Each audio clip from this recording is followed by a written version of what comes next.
dans ce lieu, nous allons voir la gloire de Dieu. Jésus-Christ est là. Nous déclarons que tu es venu nous parler, que nous sommes venus assoiffés de voir le roi des rois. Nous déclarons, Seigneur, Déclarons que ton esprit est dans ce lieu. Nous allons voir la gloire de Dieu. Jésus-Christ est là.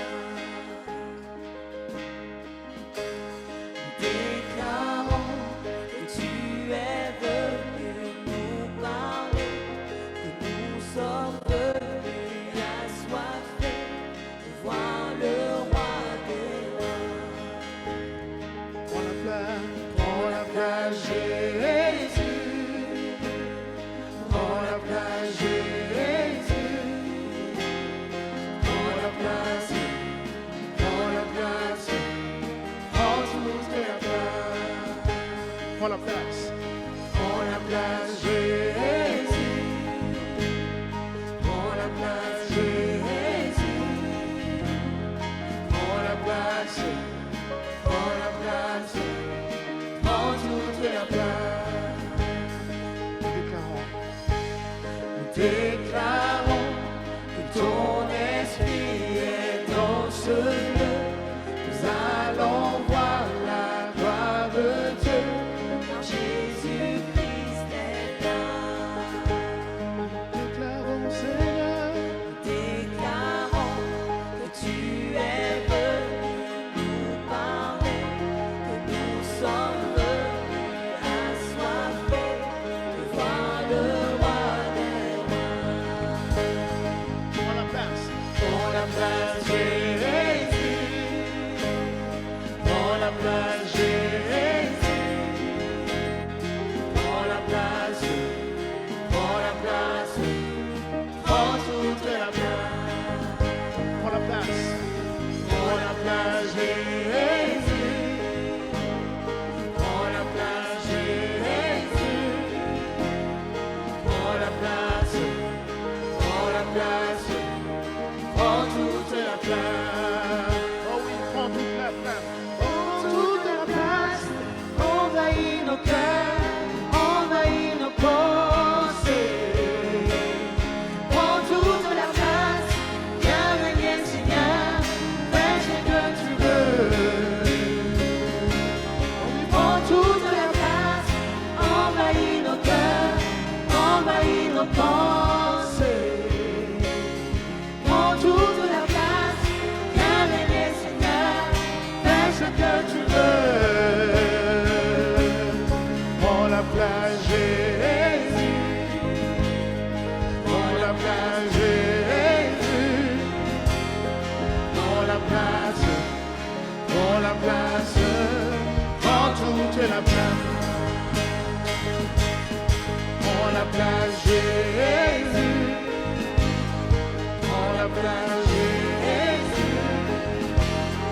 Prends la place, prends toute la place.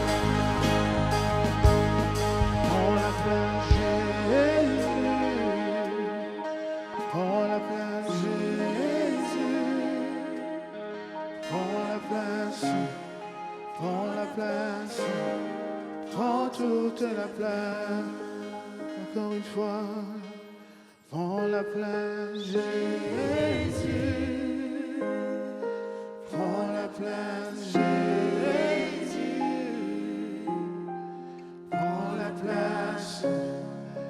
Prends la place, prends toute la place.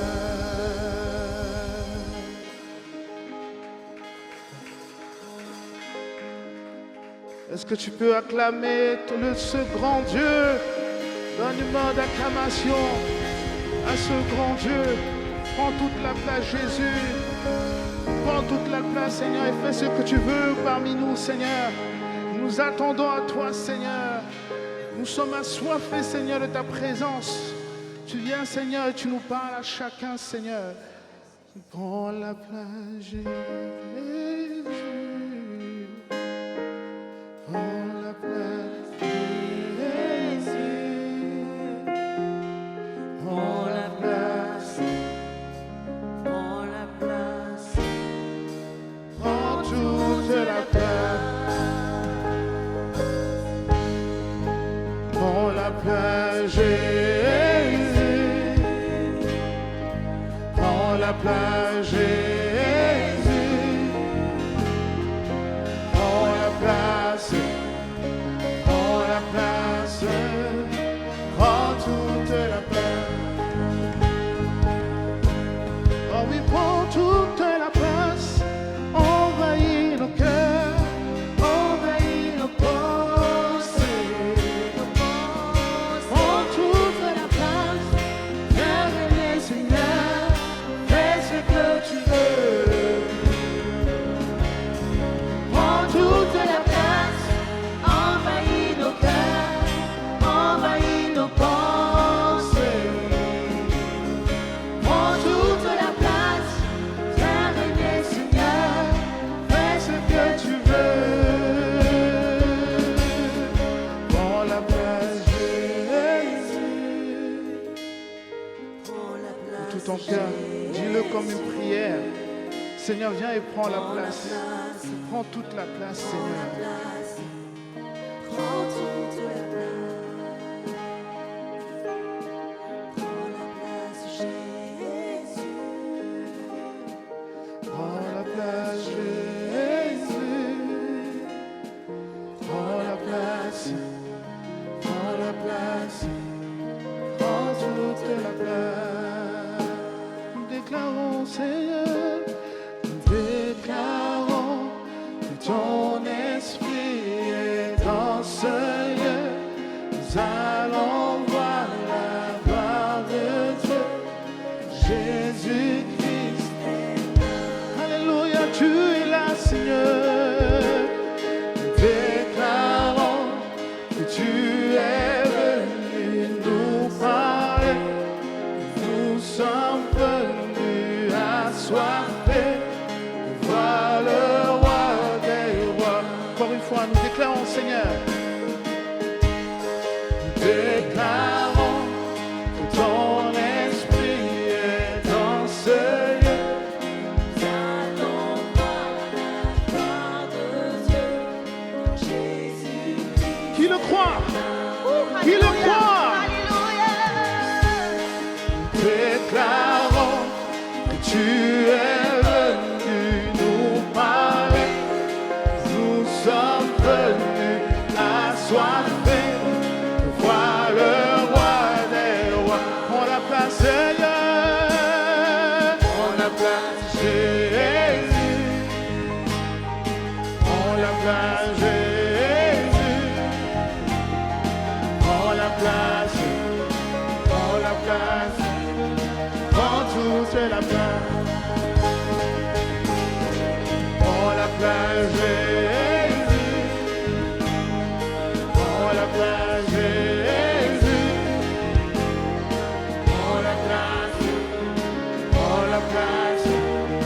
Prends toute la place. Oh oui, prends toute la place.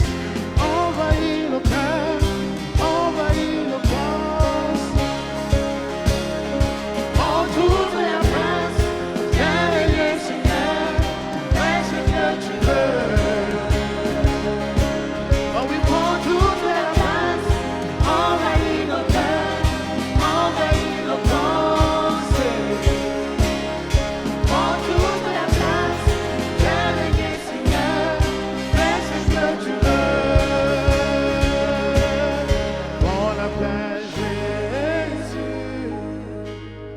Prends la place, Jésus. Prends la place. Prends la place. Prends toute la place. Prends toute la place. Prends toute la place. Prends toute la place. Prends toute la place. Prends toute la place. prends toute la place. Oui, Seigneur, nous sommes émerveillés tous les jours par ta présence. Émerveillés, Seigneur, par tes bienfaits, par tes prodiges. Et Seigneur, nous voulons encore aujourd'hui te louer et t'adorer, Seigneur, parce que tu es ce Dieu-là qui n'a nulle limite. Alléluia.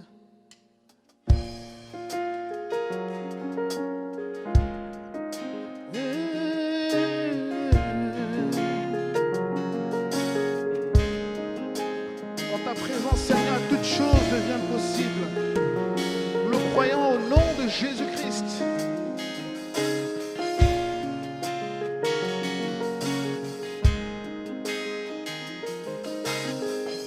Merveilleux en ta présence,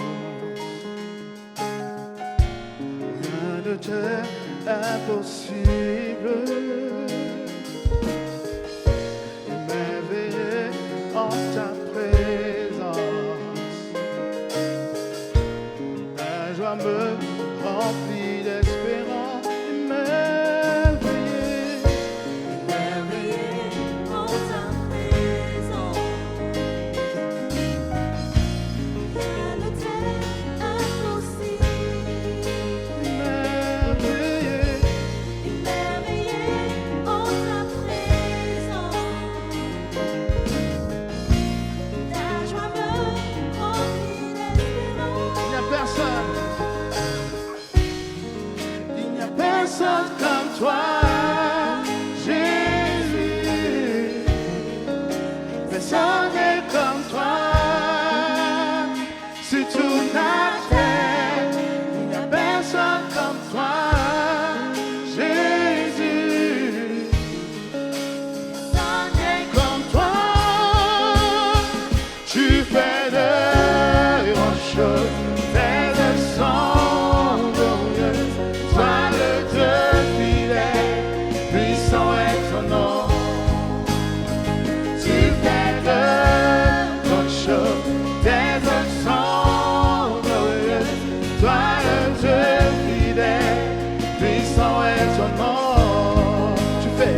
Tu fais de bonnes choses, tes leçons glorieuses, toi le Dieu fidèle, puissant est ton nom. Alléluia, Alléluia, Alléluia, Alléluia, Alléluia, Alléluia, Alléluia. Puissant est ton nom. Alléluia, Alléluia, Alléluia, Alléluia, Alléluia, Alléluia. Puissant est ton nom. Alléluia, Alléluia, Alléluia, Alléluia, Alléluia, Alléluia.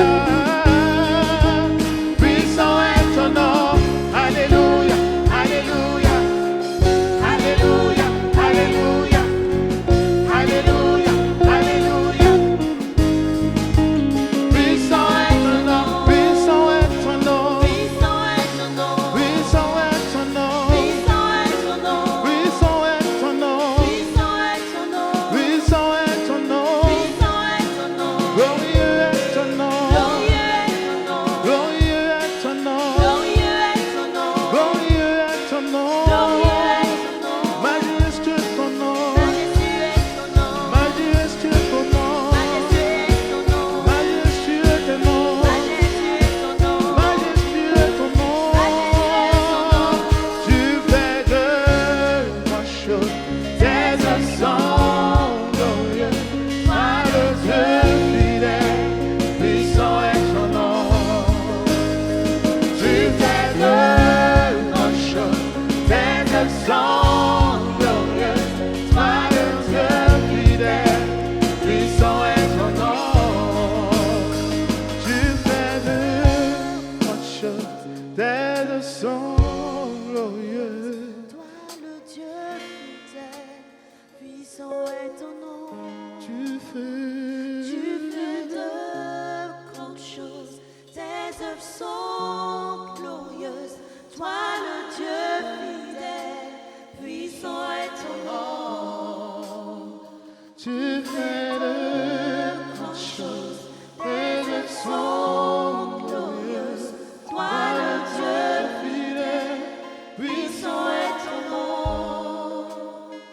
Tu fais de grandes choses. Alléluia, Alléluia, Alléluia, Alléluia, Alléluia. Puissant est ton nom. Alléluia, Alléluia, Alléluia, Alléluia, Alléluia, Alléluia. Puissant est ton nom. Alléluia, Alléluia, Alléluia, Alléluia, Alléluia, Alléluia. Puissant est ton nom. Alléluia, Alléluia, Alléluia, Alléluia, Alléluia, Alléluia. puissant est ton nom, puissant est ton nom, Puissant est ton nom. puissant est ton nom, Puissant est ton nom. puissant est ton nom, Puissant est ton nom. puissant est ton nom, Puissant est ton nom. glorieux est ton nom, Glorieux est ton nom. glorieux est ton nom, Glorieux est ton nom.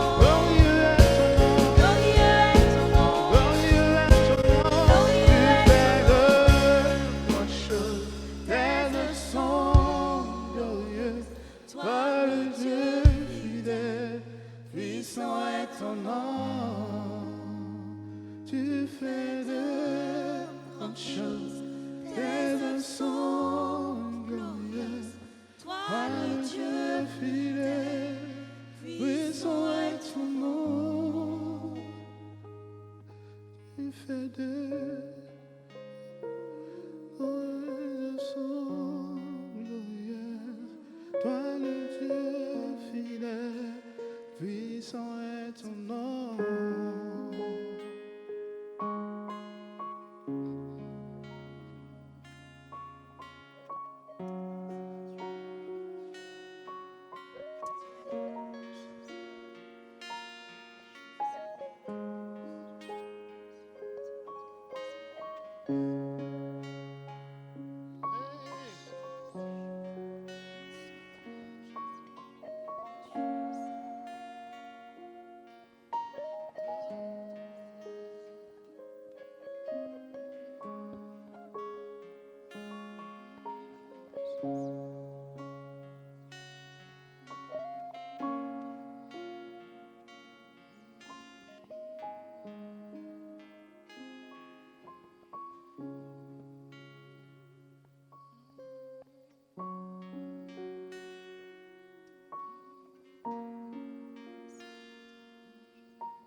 Est-ce que tu peux dire au Seigneur qu'importe le moment par lequel tu passes, qu'importe les situations, tu le suivras, nous le suivrons.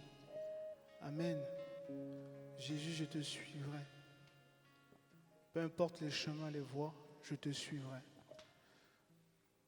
Alors je t'abandonne tout, je t'abandonne ma vie, Seigneur. Oui, Seigneur,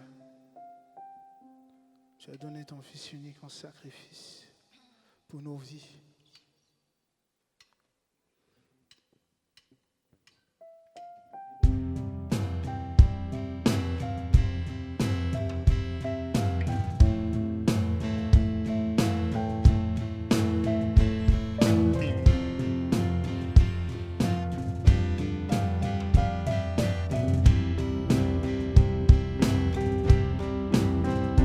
La joie dans le soleil, dans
Merveilleux en ta présence,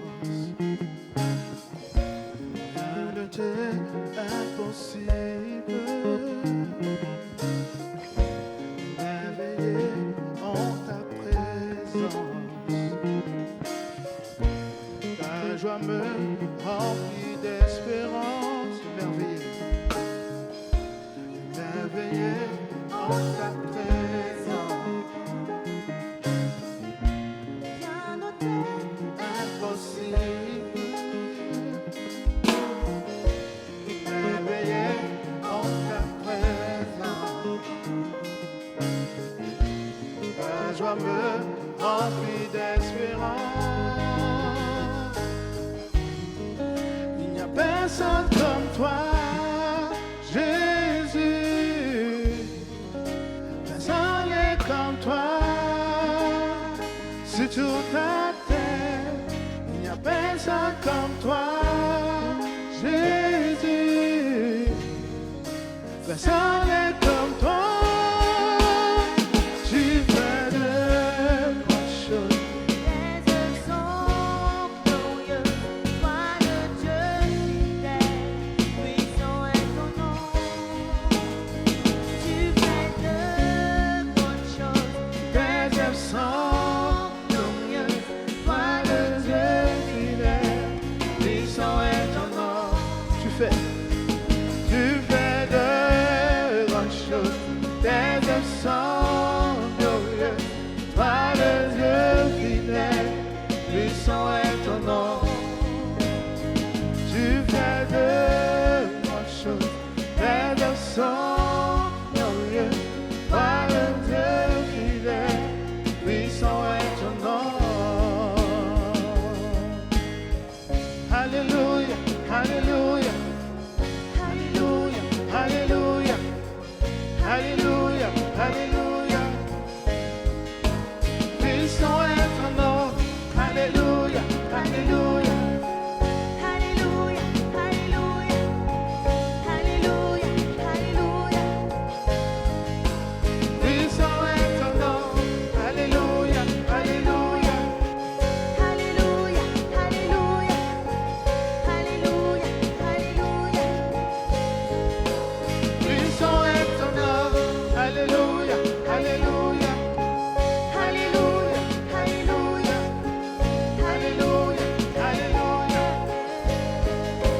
Puissant est ton nom. Puissant est ton nom. puissant est ton nom, Puissant est ton nom. puissant est ton nom, Puissant est ton nom. puissant est ton nom, Puissant est ton nom. puissant est ton nom, Glorieux est ton nom. glorieux est ton nom, Glorieux est ton nom. glorieux est ton nom, Glorieux est ton nom. glorieux est ton nom, Glorieux est ton nom.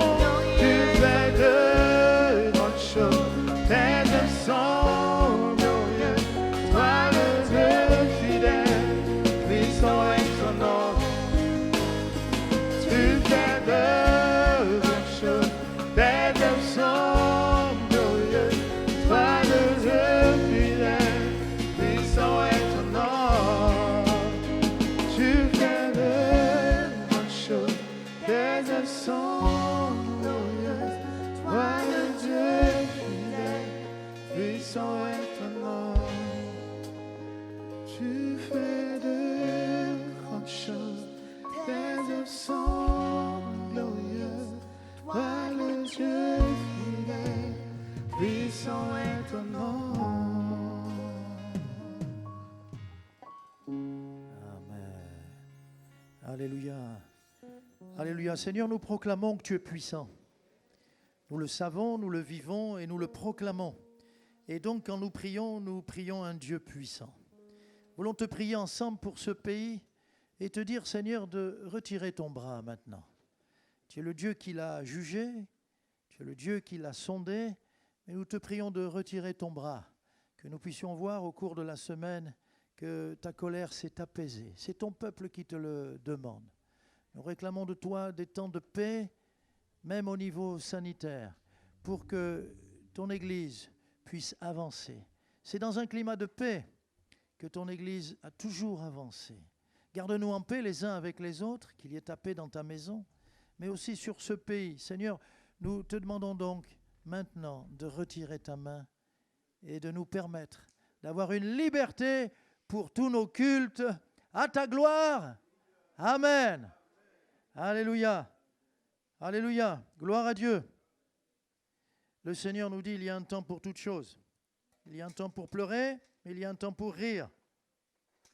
Il y a un temps où Dieu juge, Dieu frappe. Il dit dans sa parole que la même main qui blesse, c'est celle qui nous guérit. Il y a un temps maintenant pour la guérison. Êtes-vous d'accord? Amen, amen, amen. Je m'adresse à Phila. Phila qui est ici, mais Phila qui est là dans les caméras, là-bas, là, je sais, et là-bas. Je ne sais pas où il faut regarder, mais je vous regarde vous. Amen. J'ai le plus beau des messages, bien-aimés. J'ai le plus beau des messages.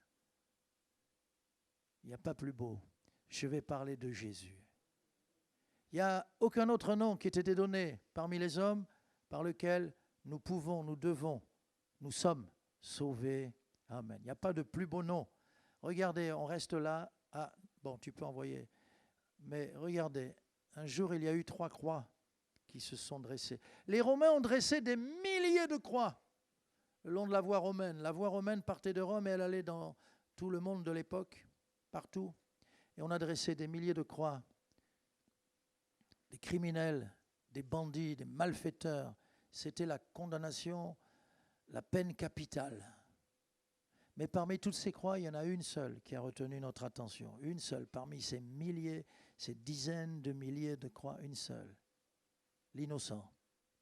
Mis au rang des malfaiteurs, son nom, Jésus, le Messie, le Christ, Emmanuel, Jésus.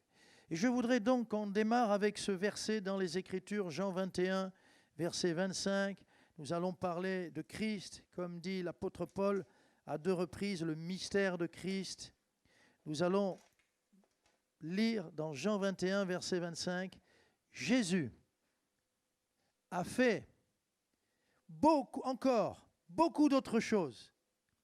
Si on les écrivait en détail, je ne pense pas que le monde même pourrait contenir les livres qu'on écrirait. Amen. Jésus n'a jamais écrit aucun livre, mais beaucoup de livres parlent de lui, de son époque, je parle de ses contemporains. Et quand il est question de l'historicité, c'est-à-dire est-il un personnage qui a existé dans l'histoire, il faut répondre à ceux qui disent mais il existe. Quoi? Tu as tout faux. On nous parle de Jules César, mes amis. Jules César, il a écrit un livre lui-même, La guerre des Gaules, lui-même. Et puis il y a quelques auteurs, je crois qu'il y en a 3 encore, 3 ou 4. Même pas, dans une main, on a ceux qui ont écrit un livre sur lui, ses contemporains. Jésus, il y a eu des centaines de livres qui montrent qu'il y a plus de preuves de l'existence de Jésus. Il est vraiment venu marcher sur la terre des hommes. Amen. Jésus. On dira, oui, mais Jules César, il a laissé des vestiges. Oui, des ruines, des cailloux. Jésus, il a laissé des pierres vivantes. Des pierres vivantes. À travers les âges, depuis plus de 20 siècles maintenant, des hommes et des femmes sont là pour attester que Jésus a bâti un empire. Un empire pas à la manière des hommes. Jésus a bâti un empire au fond de nos cœurs. Son royaume, ce sont des cœurs d'hommes et de femmes qui volontairement, délibérément, décident de l'aimer, de l'adorer, de le suivre. De vivre pour lui et de mourir pour lui. Ah. Alors je vais présenter le plus beau, celui qui est comme un carrefour, le carrefour du temps et de l'éternité, le carrefour où se rejoignent tous les hommes, tous les peuples, toutes les ethnies, je ne vais pas dire toutes les races, il n'y a qu'une seule race, la race humaine. Mais on se rejoint tous, et partout où vous allez, partout, quand je parcourais, Covid oblige, je ne peux pas parcourir pour l'instant. Mais quand je parcourais tous ces pays du monde entier, je peux vous dire qu'il y a des gens de toutes les couleurs qui se rencontrent à la croisée des chemins, au carrefour qui s'appelle Jésus. Quel merveilleux carrefour. Là, on rencontre non pas des amis, non pas des gens bien, on rencontre des frères et des sœurs. Ah, je me rappelle dans une de ces favelas à Rio, ce taudis, ce bidonville de Rio, un pasteur nous y avait amenés et il nous a dit, ici dans la favela, il y a beaucoup de favelas là-bas, ici dans ce taudis, c'est fait, les maisons, c'est avec des bouts de carton, des planches en bois qui sont les piquets du carton. Et là, il nous a dit ici, il y a des réunions.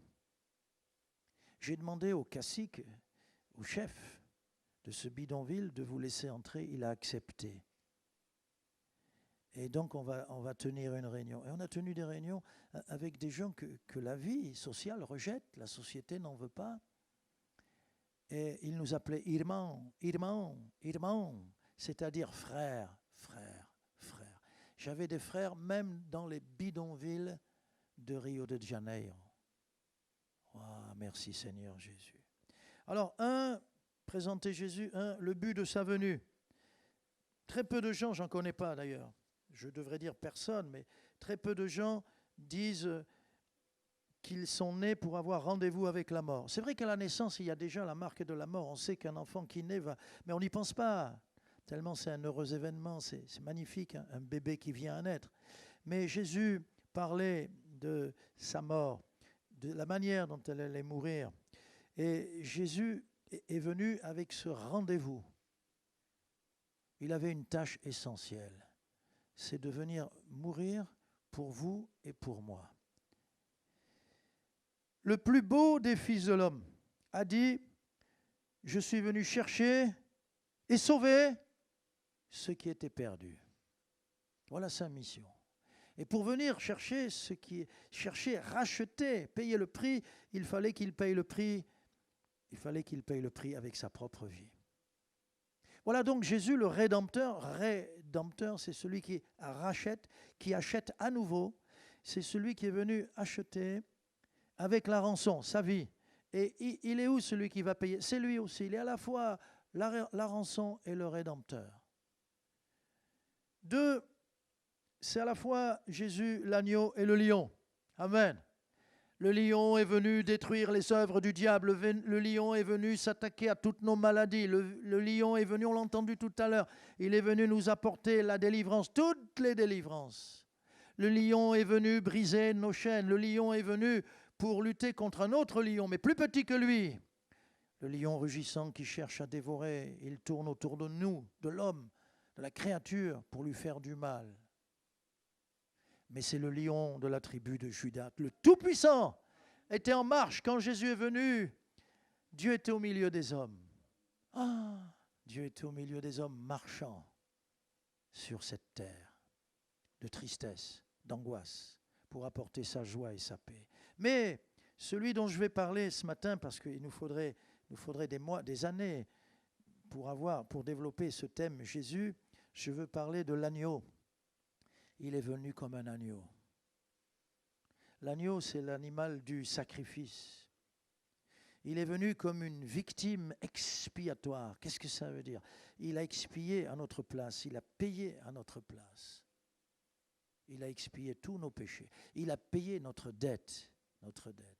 Et quand Jean-Baptiste voit Jésus venir au Jourdain, là où il baptisait, Jean-Baptiste l'a compris tout de suite. Il a dit devant tous, voici l'agneau de Dieu. On présentait chaque matin et chaque soir un agneau. C'était le sacrifice perpétuel en Israël.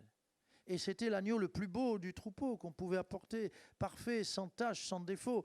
Et on le faisait. Mais quand Jean-Baptiste voit arriver l'agneau de Dieu, il n'y en a qu'un, parfait, sans tache, sans péché, il a annoncé que c'était celui qui venait pour pardonner tous nos péchés. C'est pas une bonne nouvelle, cela? Et je vis l'agneau à la droite du Père. Il y a un agneau dans le ciel. C'est ton Jésus et c'est mon Jésus, l'agneau de Dieu. Innocent, rempli d'amour. C'est aussi Jésus, dans cette présentation, ce grand carrefour, ce jeune juif d'environ 30 ans qui parcourait la Galilée, il est même allé dans la région de Tyr, de Sidon, qui touche au Liban actuel, et à l'époque aussi c'était le Liban, en passant par la Samarie, le ghetto qu'on ne traversait pas, lui il l'a traversé pour la Samaritaine, pour ceux qui avaient besoin de son amour, de son pardon, de la guérison. Jusqu'en Judée au sud, il parcourait les villages, les rues de tout Israël. Eh bien, exceptionnel. Exceptionnel. Quand je témoigne à quelqu'un, je parle de quelqu'un qui est exceptionnel. C'est pour ça que j'ai de l'assurance. Exceptionnel dans sa naissance, bien-aimé. Il n'est pas né comme tous les autres. Le Saint-Esprit est venu engendrer dans le corps d'une petite juive pure qui aimait beaucoup le Seigneur, et il est venu naître en elle. Il n'avait pas de père. Joseph a été son père adoptif. Mais il avait une mère. Quelqu'un dira, mais alors, bien justement, c'est ça qui est formidable. Il est d'en haut, et en même temps, il est comme nous. Quelle naissance extraordinaire. En plus, beaucoup de miracles ont eu lieu avant sa naissance. Songes, des anges qui venaient. Et puis, cette étoile qui a guidé les mages, combien était-il une quantité considérable d'hommes, de savants, de scientifiques de l'époque qui se sont laissés guider par une étoile qui a commencé à bouger. Et quand ils sont venus de loin, ils ont eu plusieurs semaines de voyage pour arriver, mais quand elle s'est arrêtée, ils savaient que c'était là. Et ils sont allés à la maison, Jésus était déjà né, ils sont allés à la maison où était l'enfant. Et cet enfant est exceptionnel, exceptionnel. Sa naissance, glorieux dans sa naissance. Sa vie, sa vie, que j'aime le Jésus de l'Évangile. Que j'aime le Jésus des Actes des Apôtres pour lequel ils sont prêts à mourir parce qu'ils le connaissent. Ce que nous avons vu, ce que nous avons touché, ce que nous avons entendu, c'est-à-dire ce Jésus-là, on est prêt à mourir pour lui parce qu'on le connaît, parce qu'il nous aime et on l'aime. Eh bien, sa vie, la terre a porté un jour un homme qui n'a jamais connu le péché. Les enfants venaient à lui. Les pécheurs venaient vers lui. Cette femme qui vient à lui alors qu'il est dans la maison de Simon le pharisien, qui lui ne connaît pas Jésus. Parce qu'il dit, si Jésus savait qui est cette femme à ses pieds, c'est une pécheresse. Et puis ce parfum qu'elle lui amène, il pense tout ça. Elle a trouvé l'argent où pour lui payer ce parfum. Mais elle pleure. Elle pleure, elle essuie ses pieds avec ses cheveux, ses beaux cheveux, et puis elle verse du parfum qui va embaumer toute la maison. Cette femme est venue à celui qui était sans péché et sans tache. Et voilà pourquoi elle se sent misérable. Et quand on est dans la présence de Jésus, vous le savez, vous et moi, on se sent tout petit. Parfois on pleure, même après 20 ans, après 30 ans, on pleure parce qu'il est beau notre Jésus. Il est parfait. Il y a-t-il une ombre? Il y a-t-il quelques variations dans la personne de Jésus? Même dans ses paroles, il y a-t-il quelques contradictions? Il est exceptionnel dans sa vie. Et puisque je parle des paroles, dans son enseignement. Jamais homme n'a parlé comme cet homme. Qui dit cela? Ceux-là même qui ont été envoyés par ses ennemis pour l'attraper. Ils ont été, les huissiers, les soldats, saisis en entendant les messages. Quand il parlait, le ciel parlait. Quand ses lèvres prononçaient des paroles pour ses auditeurs, bien-aimés, quand ses lèvres remuaient, on entendait Dieu parler. Quel enseignement! Lisons Matthieu 5, 6, 7, le sermon sur la montagne. On s'est moqué. Quand on disait, ah, vous les chrétiens, si on te frappe sur la joue droite, tant aussi l'autre joue, la gauche. On s'est moqué de nous. Et maintenant, on s'aperçoit, on se moque de nous. C'est ce qui manque à ce pays. L'amour du Messie, l'amour de Jésus. Quand il est venu pour nous parler de pardon, Jésus a dit, vous dites œil pour œil, dent pour dent. Mais moi, je vous dis autre chose. Pardonne, pardonne, pardonne. C'est ce qui manque. Où ça? Dans ton cœur, dans mon cœur, à la maison, dans le couple, parents-enfants, au boulot, dans le quartier, dans la rue où tu habites, dans l'immeuble où tu habites. Quelle parole magnifique. Et son enseignement frappait. On disait même, mais il n'a pas étudié. Et tout ce qu'il dit là, c'est étonnant. Jamais homme n'a parlé comme cet homme. Alors je pourrais parler, mais je ne veux pas perdre de temps parce qu'il est aussi exceptionnel dans ses miracles. Quand il arrivait quelque part, il guérissait. Et il prenait du temps et parfois le soleil se couchait, il était encore là à prendre du temps, à prier pour les gens et à leur donner des paroles divines, mais surtout, bien sûr, le réconfort au fond des cœurs, mais surtout, il veillait à ce que les malades soient guéris. Il imposait les mains et les gens étaient bénis. Tout ce qu'il touchait était béni. Et parfois, une simple parole et la personne était guérie. Parfois, il discernait. Parfois, il disait, mets-toi en règle, obéis et tu seras guéri. Parce qu'il savait quelle était la cause de la maladie. Et il a fait des miracles extraordinaires. Il a permis à l'apôtre Pierre de marcher sur l'eau. Viens.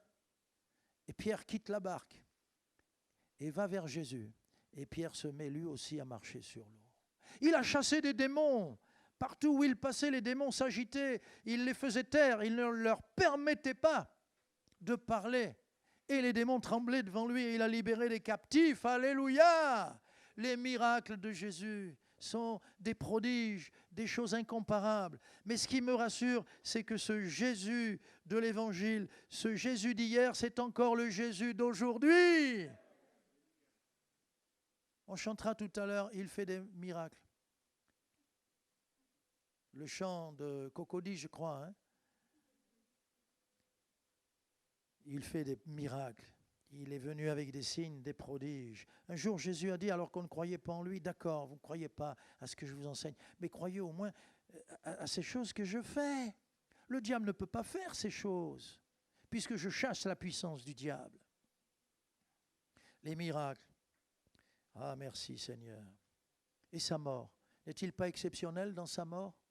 Bien-aimé, il prie en priant. Parmi les 7 paroles de la croix, ah, quelle parole formidable que celle où il dit « Père, pardonne-leur, car ils ne savent ce qu'ils font. » Il prie pour ses bourreaux. Il meurt en priant. Tu aimerais, moi j'aimerais mourir en priant. Quelle belle mort. Et il bénit, et il bénit. Cette mort est extraordinaire, elle est exceptionnelle. Le juste est condamné, l'innocent est mis sur un bois infâme. Et au lieu de se révolter, comme un agneau muet devant ceux qui le tondent, il va à la boucherie. Quelle mort! Un jour, on m'a dit, « Ah, cet homme a eu une belle mort. » Ah bon? Je dis, « Pourquoi vous dites ça? » Alors, vous vous rendez compte? Il y avait 7 prélats à son enterrement. Prélats, des autorités ecclésiastiques. J'en dirai pas plus. Prélats, peut-être parce qu'ils se prélassent. Je ne sais pas ce qu'ils font de leur journée. Mais quelle belle mort. Et il y avait les grandes orgues. Jésus meurt dans la douleur. Le cri qu'il pousse, la souffrance, le sang qui coule. Une couronne dérisoire d'épines pour se moquer de lui. Et tous les coups qu'il a reçus, plus le fouet. Il meurt défiguré. Mais moi je dis, quelle belle mort! Comment, pasteur? Entre 2 brigands? Entre 2 brigands parce qu'il les aime. Il est venu au milieu des brigands que vous et moi nous sommes. Parce que la Bible dit, tous ont péché. Il n'y a pas un juste, pas même un seul. Quelle belle mort! Et bien sûr, si on parle de la mort, la résurrection. Le tombeau est vide. À chaque fois que je vais à Jérusalem, demain je suis à Jérusalem, mais par Zoom. Dommage. Mais chaque fois que je vais à Jérusalem, comme c'est à 150 mètres du tombeau, je descends, hop, et je vais au tombeau, et ça me rassure à chaque fois. Tu regardes, le tombeau est vide. Le tombeau est vide. Le tombeau est vide. Ce n'est pas la peine d'y aller, mais tu me comprends. Le tombeau est vide. Pourquoi? Parce que Jésus remplit ton cœur. La résurrection. Quelle victoire extraordinaire. La vie a vaincu la mort. Le Fils de Dieu a écrasé la mort, la dernière puissance à vaincre. On se bat contre la maladie et on peut y arriver. Mais qui peut arrêter la mort? Un homme a dit il y a quelques dizaines d'années déjà de cela, écoutez, je vous congèle et comme ça vous êtes congelés jusqu'à ce qu'on trouve le remède à la mort. Et des gens ont payé. À l'époque, c'était, qu'est-ce qu'on va dire aujourd'hui? Bon, en équivalent, allez, c'est 120 000 euros. Donc les gens ont payé. Et quand ils meurent, on les congèle. Mais on ne leur a pas dit, si la société fait faillite, comment on va te congeler? Il n'y a plus de société pour te décongeler, enfin je ne sais pas comment il faut dire. Et le gars, ça a marché. Hein. Il suffisait d'avoir quelques gogos. Un seul a vaincu la mort. Et puis quant à nous, bien-aimés, nous l'attendons parce que son retour va être exceptionnel. Dans ces temps de la fin, c'est sûr qu'on voit beaucoup de choses se mettre en place. Le gouvernement mondial se prépare. Et celui qui va diriger tout ça, qui va s'infiltrer, l'Antéchrist, se prépare, il arrive, d'accord. Mais nous détournons nos regards de lui et nous disons, Seigneur Jésus, tu viens bientôt. C'est le cri de l'Église. Dans les derniers versets de l'Apocalypse, l'Église, l'épouse de l'époux divin, l'Église dit, viens Seigneur, viens bientôt. Alors j'aimerais maintenant qu'on voit un verset, on commence, ne l'aimez pas tant que je ne l'ai pas dit, j'aimerais voir l'œuvre de la croix. L'œuvre de la croix, on pourrait l'appeler à l'école de l'affliction, à l'école de l'affliction, de la souffrance. Il fallait, Jésus dit il fallait. Il emploie le verbe en français devoir, je dois mourir, etc. Il faut que. Matthieu le dit souvent, Matthieu, comme c'est un Nouveau Testament adressé aux Juifs, souvent il fait référence aux Écritures, parce que tout cela c'est dans les Écritures. Jésus est venu s'inscrivant dans les Écritures. Pendant 4 siècles, il y a un silence incroyable. Malachie, c'est le dernier des prophètes, mais la parole a été déjà donnée par les prophètes. Elle est écrite. Toutes les promesses vont s'accomplir quand Jésus va entrer dans ces promesses qui ont été annoncées.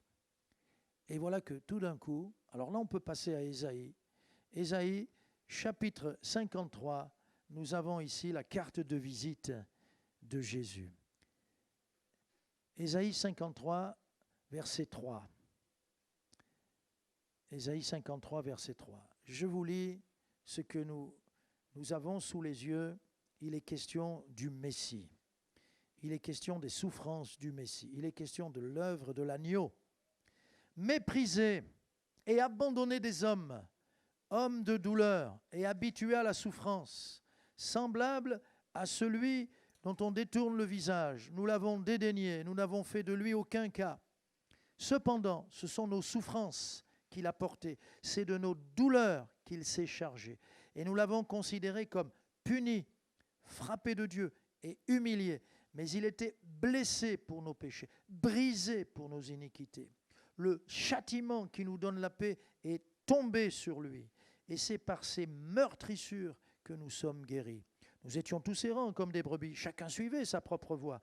Et l'Éternel a fait retomber sur lui l'iniquité de nous tous. Il a été maltraité et opprimé, il n'a pas ouvert la bouche. Semblable à un agneau qu'on mène à la boucherie, à une brebis muette devant ceux qui la tondent, il n'a pas ouvert la bouche. Il a été enlevé par l'angoisse et le châtiment. Et parmi ceux de sa génération, qui a cru qu'il était retranché de la terre des vivants et frappé pour les péchés de mon peuple?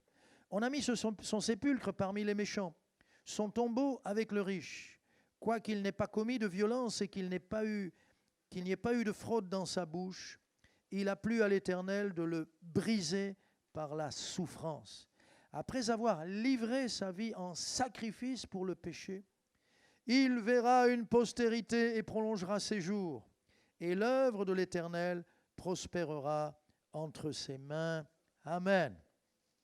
La croix, l'instrument de supplice des Babyloniens, adopté par Rome, même mis au point, perfectionné par les Romains, c'est ça la croix. Ce n'est pas un bijou qu'on a autour du cou, ce n'est pas un objet de vénération. Je faisais une visite avec Claudine et j'avais expliqué à la dame, madame, ce n'est pas les objets, c'est pas... c'est pas... Non, c'est Jésus vivant qu'il faut rencontrer, à qui il faut remettre votre vie et vos péchés, pour qu'il vous pardonne et qu'il vienne habiter en vous. Et j'avais bien expliqué, parce qu'elle était dans les objets de culte, dans tous ces rites. J'ai dit, non madame, ça c'est de la superstition. Et à un moment donné, j'ai cru qu'elle avait compris, et tout d'un coup, dans sa cuisine, elle me dit, je touche du bois. Oh! Vous savez ce que j'ai répondu? J'étais un peu dur, mais bon, j'étais jeune à l'époque. Et peut-être qu'il fallait lui répondre comme ça. J'ai dit, mais madame, d'abord, votre table, c'est pas du bois, c'est du formica. Elle a fait... Ah. Ensuite, le bois de la croix, même si tu trouves un morceau du bois de la croix ou un clou qu'il a retenu aux mains ou aux pieds, tu crois que c'est parce que tu le tiens dans la main d'une façon magique que tu vas être béni? C'est le Sauveur qui sauve et rien d'autre. Ce ne sont pas les traditions, les rites, tout ce que tu veux, tout le tralala qu'on a ajouté, mais c'est l'œuvre du Sauveur. Alors il y a ce que j'appelle la discipline de l'obéissance de Jésus, qui le conduit à la souffrance. L'Épître aux Hébreux, on a le verset qui s'affiche, nous dit qu'il ne s'est pas détourné de la volonté du Père pour aller souffrir, pour aller à ce rendez-vous de la mort. Voici ce que dit l'Épître aux Hébreux. Jésus a appris, bien qu'il soit fils, l'obéissance par les choses qu'il a souffert. Il a dit au Père, ta volonté et non pas la mienne. Et quand il a obéi à ce chemin de souffrance que son Père lui avait préparé pour vous et pour moi, bien-aimés. Parce qu'il fallait que quelqu'un paye la dette.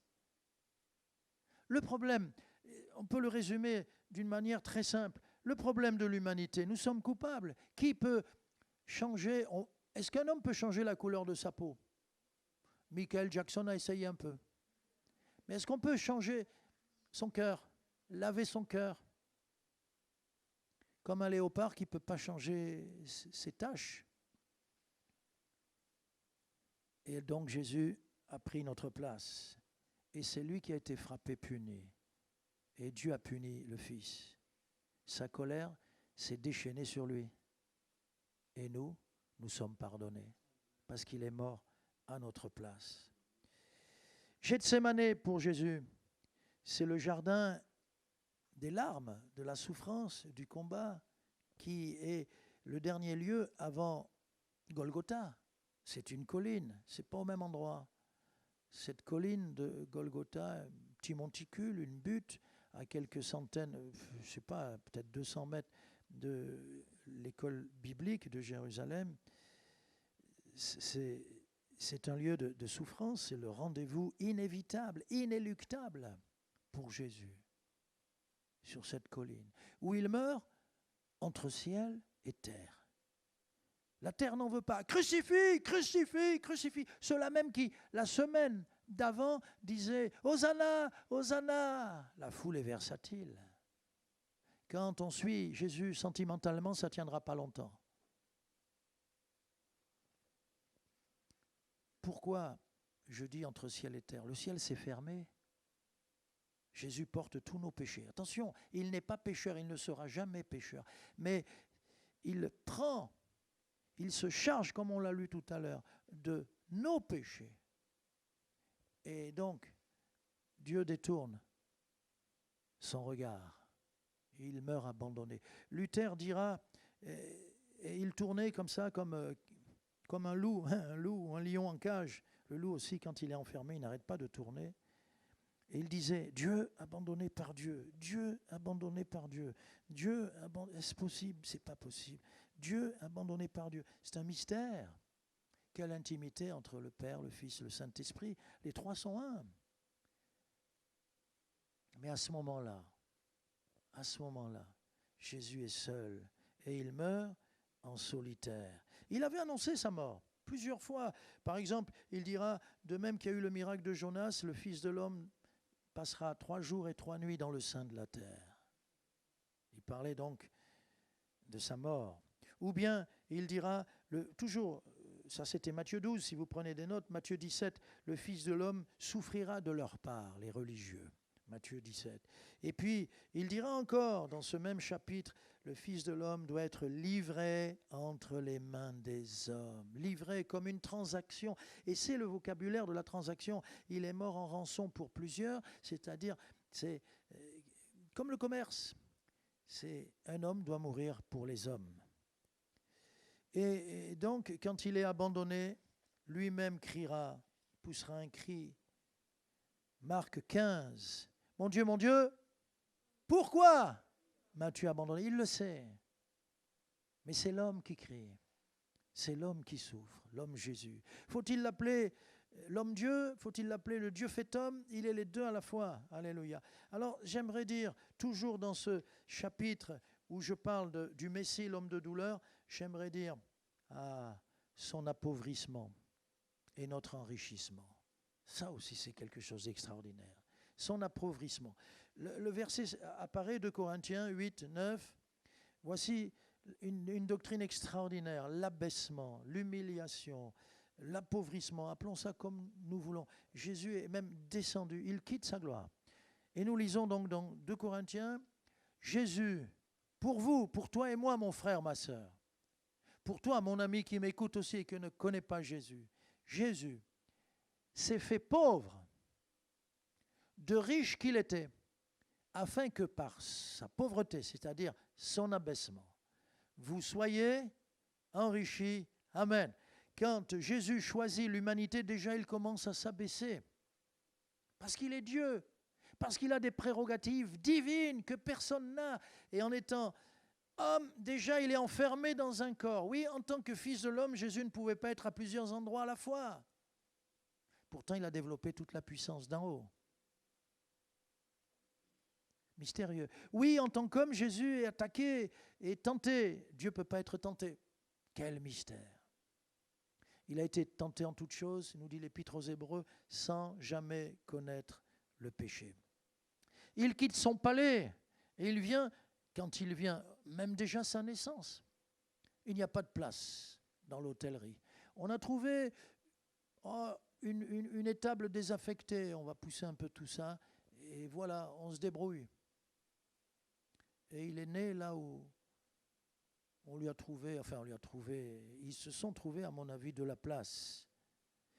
Il naît, son abaissement, c'est quoi? Il naît et vit parmi les hommes. Si nous observons les hommes, c'est le dernier endroit où on aimerait être, n'est-ce pas?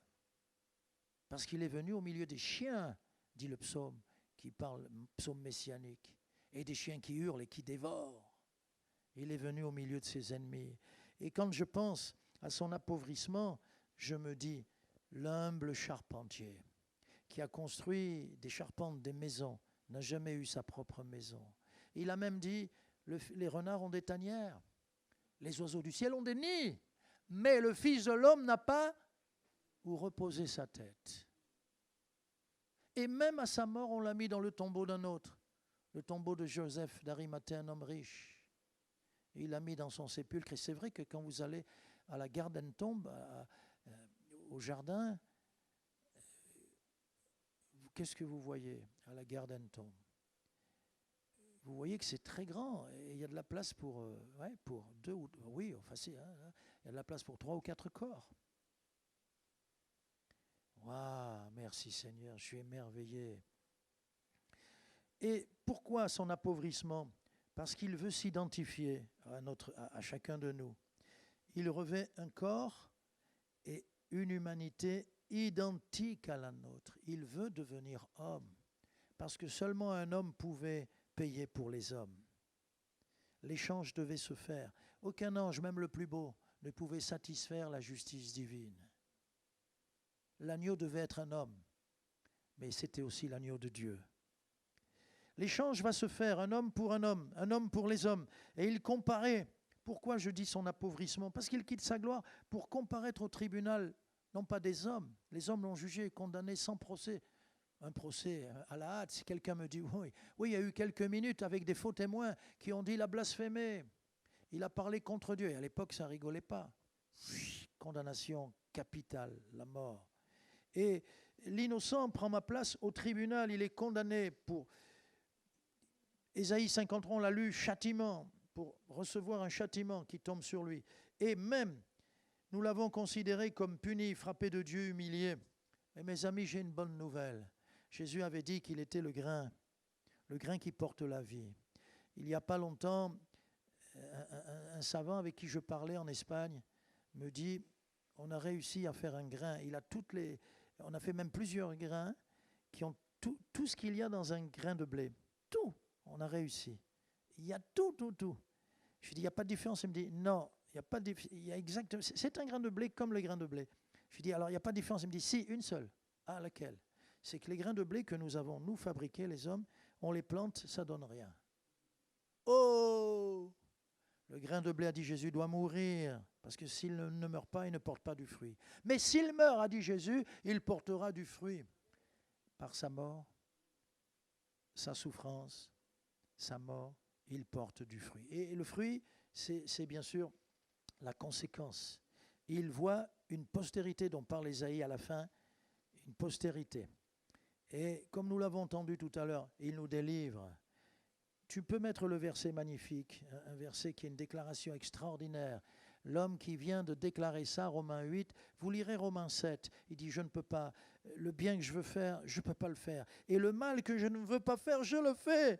Et il parle tout le temps comme ça. Il dit, il y a une puissance de mort qui m'entoure. Et ça, c'est l'homme. Mais c'est l'homme sans Christ.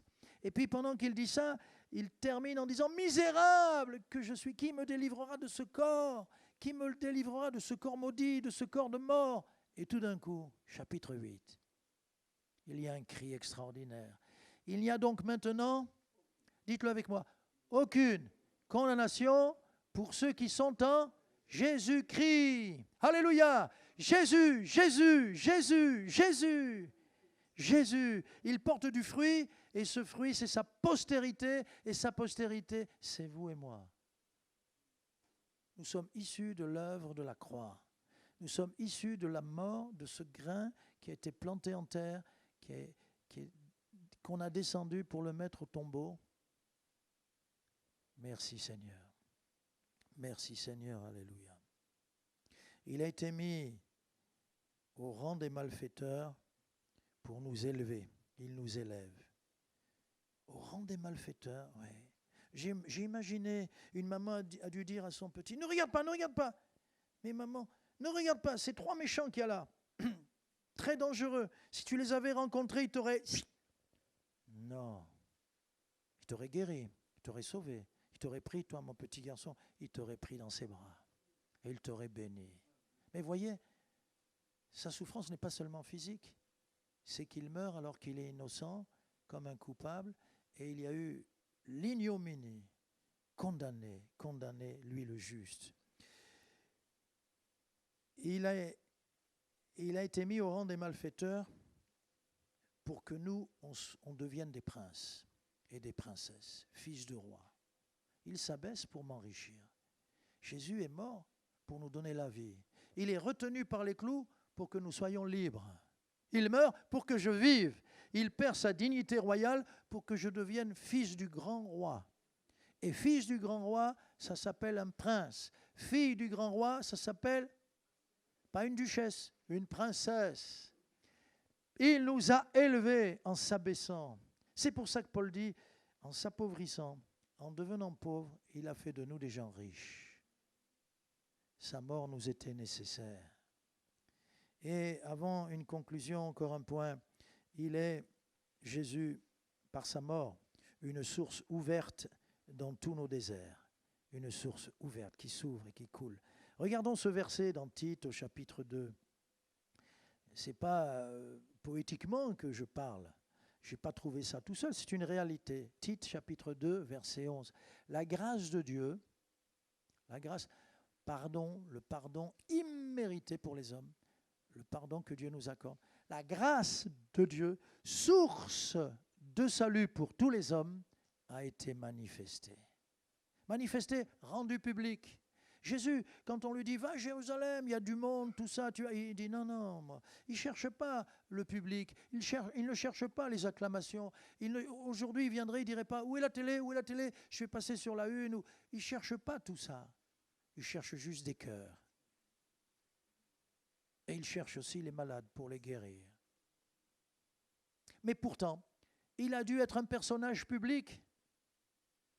Et sa mort était publique. Il fallait qu'il meure là, devant tous. Et là, ça signifie le mot manifester, rendre public devant tous. Et qu'est-ce qu'il a manifesté? Une source de salut, que c'est bon. Je viens boire à la source, mais je viens aussi me laver à la source. Ça, c'est le salut de Dieu, qui nous lave, mais aussi qui nous désaltère. Surtout, nous le savons, que nous vivons en plein désert. Salut, quelqu'un dira, le salut c'est quoi? Nous sommes sauvés. Mais sauvés de quoi? Parce que nous sommes perdus. Nous sommes perdus, nous sommes condamnés. Le châtiment nous est réservé. L'enfer nous est réservé. J'ai dit à un homme, vous savez, vous, ce qui est après la mort? Il dit non, c'est juste un trou. J'ai dit non, monsieur. Vous n'allez pas vers un trou. Ouais, après ça s'arrête. Non, monsieur. La Bible parle que les âmes devront comparaître devant le trône de justice. C'est une source d'amour aussi. Alors le verset est formidable. Romains, 2 versets. Romains chapitre 5. Et chapitre 5, oui, versets 7 et 8. À peine mourrait-on pour un juste. Quelqu'un peut-être mourrait pour un homme de bien. Mais Dieu prouve son amour, la preuve de son amour, envers nous, en ce que, lorsque nous étions des pécheurs, Christ est mort pour nous. Christ est mort pour moi, mais je ne suis plus le même. Christ est mort pour moi, mais le fait de le savoir et de le vivre, il peut y avoir n'importe quoi. Je vais faire une faible comparaison, mais alors très faible. La jeune fille qui apprend que, comment on va l'appeler? Allez, je dis Jean-François. J'espère qu'il n'y a pas de Jean-François ici. Elle apprend que Jean-François l'aime à la folie. Elle flotte. Quand elle va en cours, c'est plus comme avant. Avant, elle allait en cours. Vous savez, les jeunes, quand ils vont en cours, c'est des condamnés à mort. Puis en cours, ils regardent l'heure, ils regardent l'heure, ils regardent l'heure. Puis ils posent des questions pour ne pas travailler. J'étais prof, je sais. Hein. Ils posent des questions, monsieur, mais, oh, stop, il y a eu 3 questions, c'est trop déjà. On va travailler. Oh. Mais quand elle sait que Jeff l'aime, elle flotte. On lui pose une question, elle atterrit sur terre. Elle dit, pouvez répéter la question, s'il vous plaît? Et puis surtout, quand il s'est déclaré, alors là, elle est stratosphérique. Elle arrive à... C'est comme ça ou pas? Elle arrive à la maison et elle a fait 4 fois le tour de maman. Et maman dit, ça y est, il s'est déclaré. Ah, comment tu le sais? Mais quand j'apprends,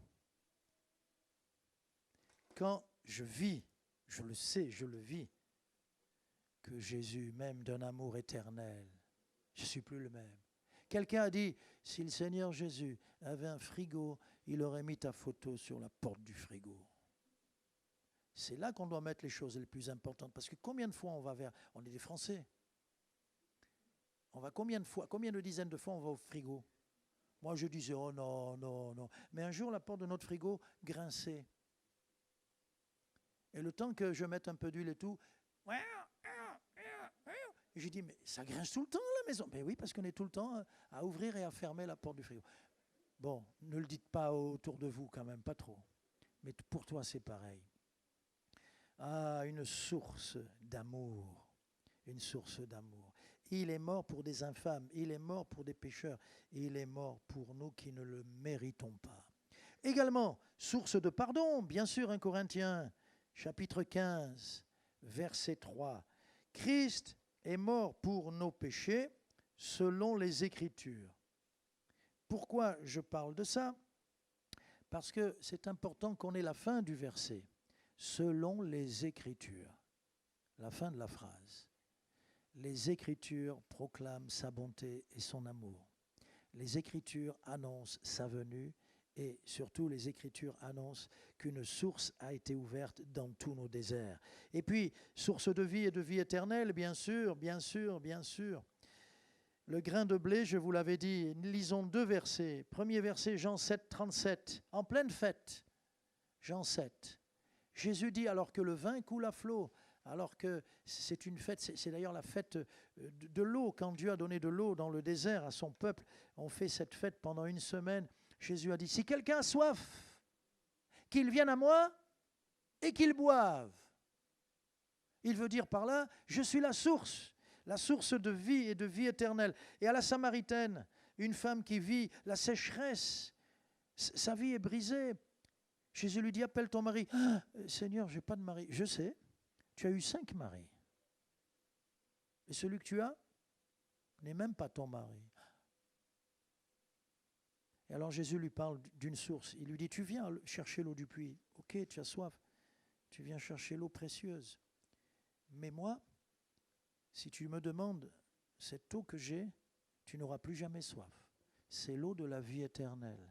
Et c'est pour ça que je dis, alors que lui dit Jésus ? Celui qui boira de l'eau que je lui donnerai n'aura jamais soif. Et l'eau que je lui donnerai deviendra en lui une source d'eau qui jaillira jusque dans la vie éternelle. Quand tu as rencontré Jésus, tu sais que tu n'as plus envie d'aller vers d'autres sources, elles sont polluées. Tu cours plus par là-bas. Avant, je courais par là. Avant, j'allais vers là. Avant, j'étais insatisfait, j'avais besoin de ci ou ça. Et nous étions, pour les uns, sous une dépendance ou plusieurs dépendances, pour d'autres, à courir et à perdre notre temps. Mais quand tu as rencontré Jésus, tu es désaltéré. Tu n'as plus soif. Oui, tu as soif de l'aimer davantage. Oui, tu as soif d'aimer encore plus ton prochain. Oui, mais il dit qu'il nous donne cette eau et cette eau va nous satisfaire pleinement. Alors ma conclusion, c'est simple. Pilate est devant Jésus. Il a affaire à Jésus. Et pour lui éviter la mort, parce que sa femme vient lui dire à Pilate, elle lui fait dire, ne touche pas à Jésus. J'ai beaucoup souffert en songe à cause de ce juste. Ne touche pas à Jésus. Il sait qu'il ne doit pas toucher à Jésus. Alors il essaye de se battre, mais il est trop lâche. Et donc il le fait battre de fouet. Vous savez que quand un condamné était vraiment frappé de verge, ça voulait dire c'était ça ou la mort, ou l'exécution. Et donc il pense qu'avec ça il va les calmer. On ne peut plus le condamner. Mais la foule crie. Il y a la pression politique, la pression religieuse, il y a la pression des ténèbres, il y a la pression des hommes. Et Pilate, c'est un lâche. Et il dit à un moment donné, pensant que la foule va le libérer, il dit, il y a 2 prisonniers. Et c'est la coutume, puisque c'est la fête, c'est la Pâque, de libérer un prisonnier. Barabbas, le sanguinaire, qui a dû tuer, massacrer, violenter, qui a dû faire des choses abominables. Peut-être massacrer un enfant sous les yeux de sa mère. Bref. Il y a Barabbas, grand bandit, et il y a Jésus.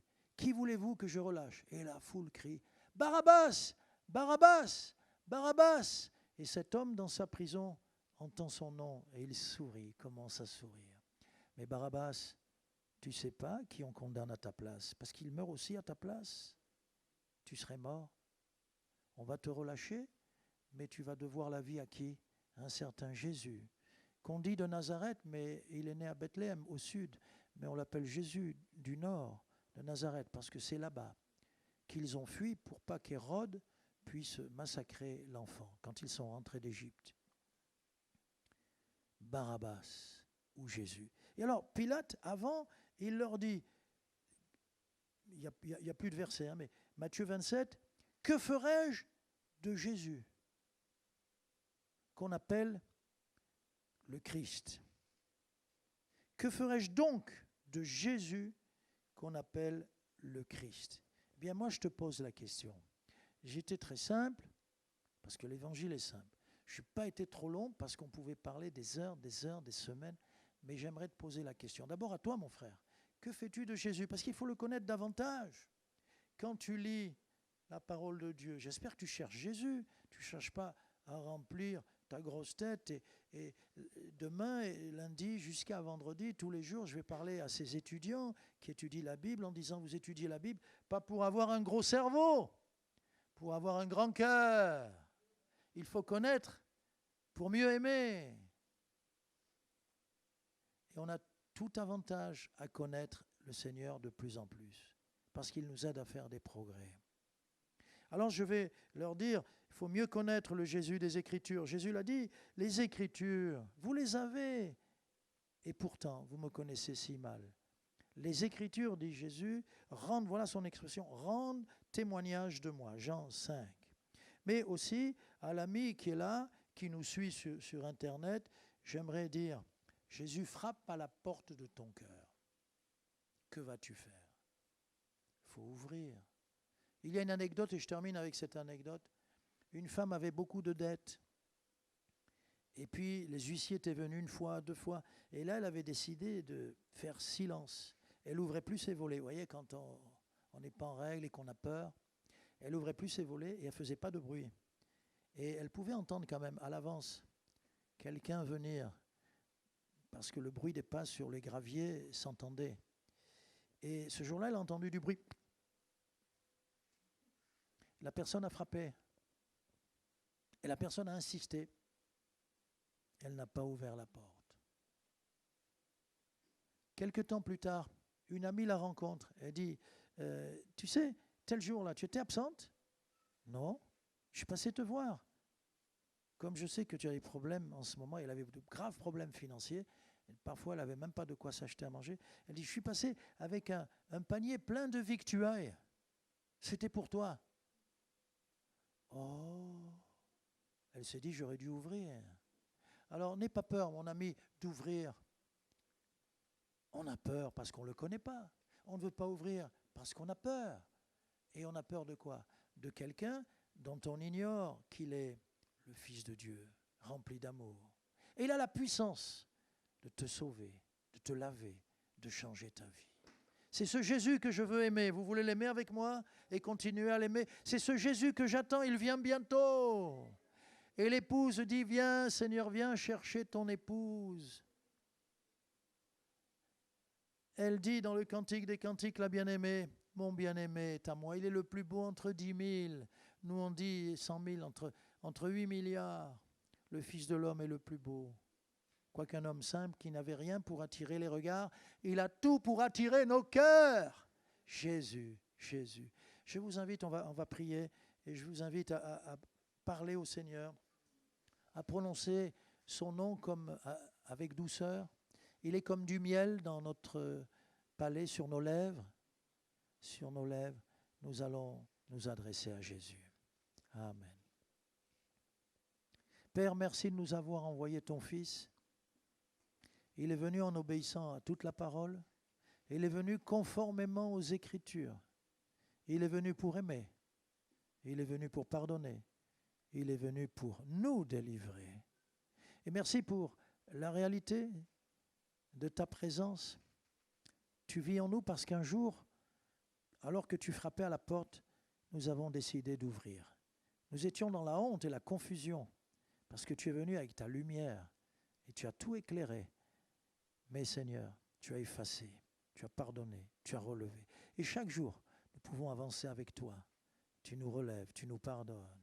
Et tu nous donnes aussi ton amour pour pouvoir t'aimer en retour et pour pouvoir aimer notre prochain.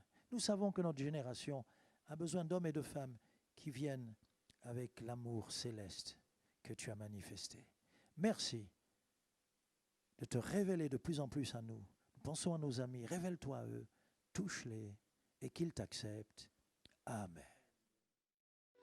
Dieu va faire encore. Dieu va faire encore. Dieu va faire encore. Dieu va faire encore.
suis dans la joie, une joie immense. Je suis dans l'allégresse, car Yahweh m'a libéré. Chanterai, je Chanterai de tout cœur les merveilles de mon papa Yahweh. Il m'a ôté des ténèbres, il m'a délivré de tout péché. papa. Mon papa est fidèle, il ne m'abandonne jamais. Je n'ai rien à craindre, car Yahweh m'a libéré. Le peuple de Dieu dans la joie, Dans la une joie immense. une joie immense.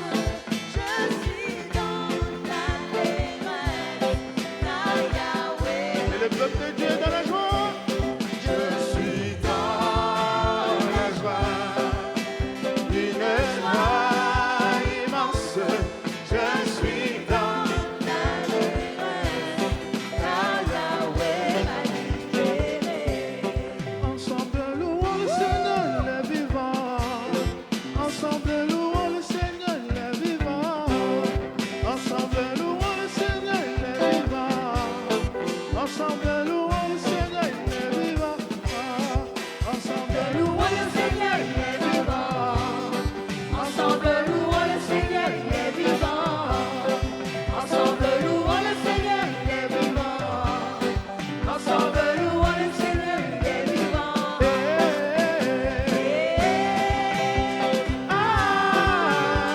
Louons le Seigneur, il est vivant.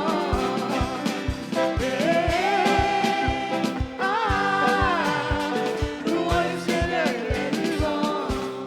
Ensemble louons le Seigneur le vivant. Ensemble louons le Seigneur, il est vivant. Ensemble louons le Seigneur, il est vivant. Ensemble louons le Seigneur, il est vivant. Louons le Seigneur, il est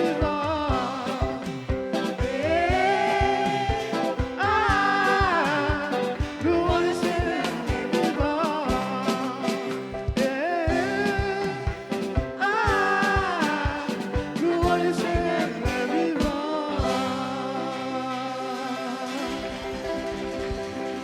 Alléluia. Alléluia. J'aimerais qu'on prenne ce chant-là que j'avais à cœur, qui dit, quand tu parles, quand le Seigneur Jésus parle, 100 milliards de galaxies prennent vie. Il s'est sacrifié à la croix, mais même pour un seul, il aurait tout donné. Même pour un seul.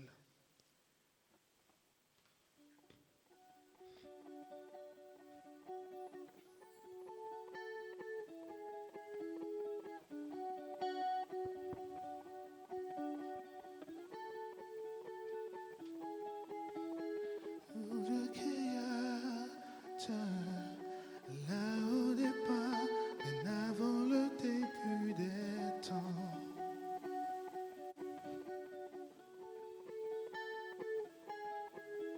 Et sans point de repère, au son de sa voix, les ténèbres vinrent lumière.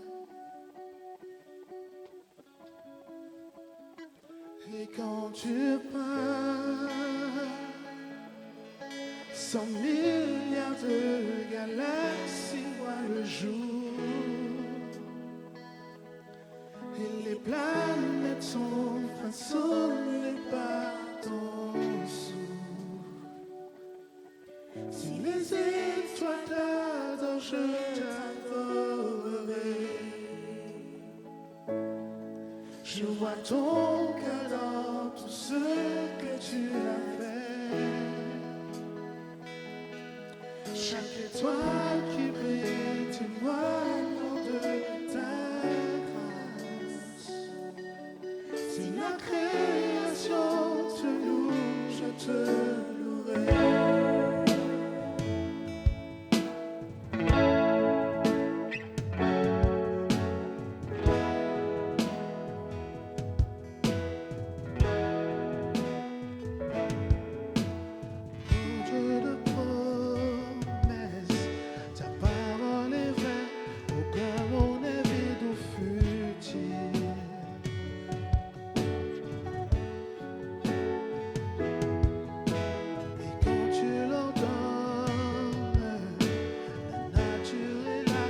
Science aligne au son de ta voix.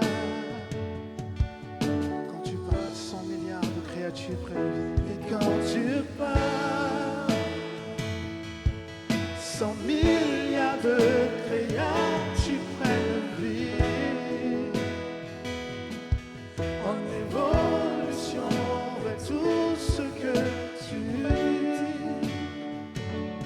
Si elle parle de ta nature, j'en parlerai. Je vois ton cœur dans tout ce que tu as dit. Les couleurs du ciel, une œuvre de ta grâce.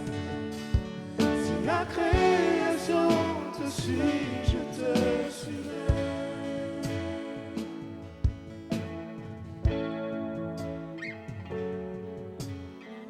Est-ce qu'on peut reprendre au Dieu créateur?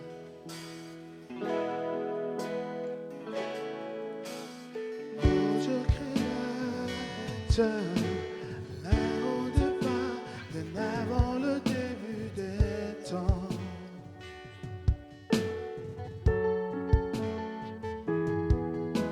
Et sans point de repère, au son de sa voix, les ténèbres meurent de lumière. Quand tu parles, et quand tu parles, 100 milliards de galaxies voient le jour. Et les planètes sont façonnées par ton souffle. Si les étoiles t'adorent, je t'adorerai. Je vois ton cœur dans tout ce que tu as fait.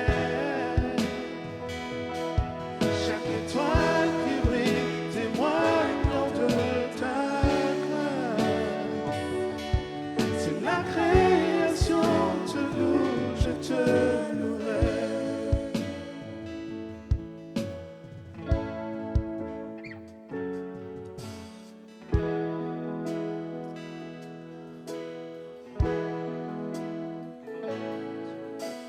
Oh Dieu de promesses, ta parole est vraie, aucun mot ne vide ou futile.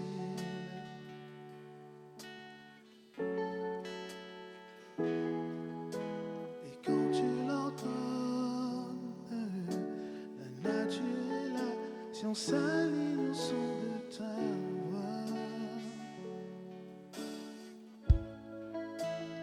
Et quand tu parles, 100 milliards de créatures prennent vie. En évolution de tout ce que tu dis. Si elle parle de ta nature, j'en parlerai. Je vois ton cœur dans tout ce que tu as dit. Les couleurs du ciel, une œuvre de ta grâce. La création te suit, je te suivrai. C'est la création. Si la création te suit, je te suivrai. Si la création te suit, je te suivrai.